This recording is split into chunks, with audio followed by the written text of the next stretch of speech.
Warfare is organized destruction. On occasion, it degenerates into a condition more like disorganized destruction. For millennia, a few distinctions were made between combatants and common people. The distinctions we make today between soldiers and civilians began to emerge in the modern era sometime in the late 17th century, following the massive barbarisms of the 30 Years' War, 1618 to 1648, which took place in Central Europe. But as we know all too well, civilians were not spared in either of the world wars.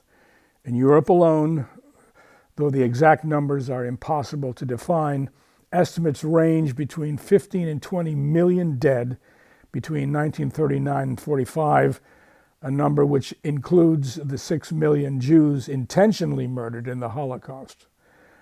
The U.S. Civil War did not witness the mass murder of civilians, but that said, there were more than a few instances of civilians caught in the crossfire. Both armies operated under strict orders to respect civilian life. Those few soldiers found guilty of rape, mistreatment, or murder were severely punished. Best evidence shows these convictions to number in the hundreds, not the thousands. One of the darkest days of the war occurred on December 12, 1862, when the Federal Army occupied Fredericksburg. Contemporary accounts, verified by generations of historians, report mass looting by out-of-control troops. In this scene from Gods and Generals, an outraged Marcina R. Patrick, played by Ryan Cutrona, Brigadier General and Provost Marshal of the Army of the Potomac, attempts to restore order on Fredericksburg's streets. The Fredericksburg sequence runs to almost an hour of screen time. It is almost a movie within a movie. It's told in its cinematic exacting detail,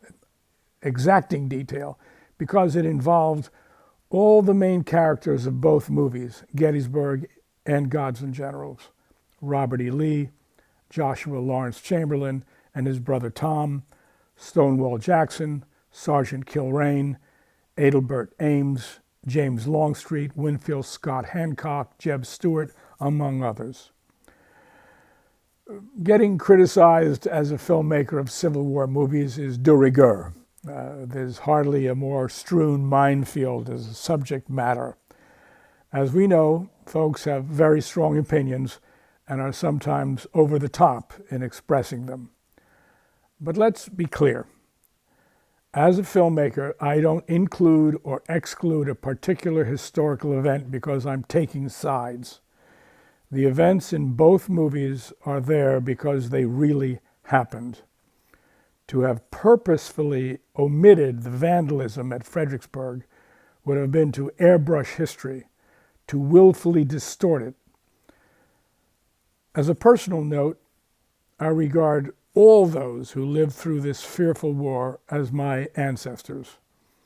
Even after these 160 years, my heart breaks for them all, blue or gray, in uniform or not, black or white, man or woman.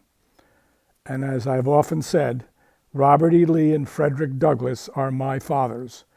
Anna Jackson and Harriet Tubman are my mothers.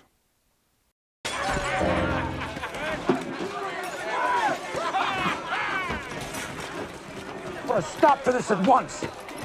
Where are the officers? Drop that soldier. Now! Get a message to Couch, to Hancock. This will not be tolerated.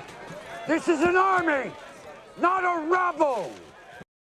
If you enjoyed this scene, you can see the entire movie in either its theatrical version or in the extended director's cut, in DVD Blu-ray, or in instant streaming if you'd like to see it right now, at Amazon Prime.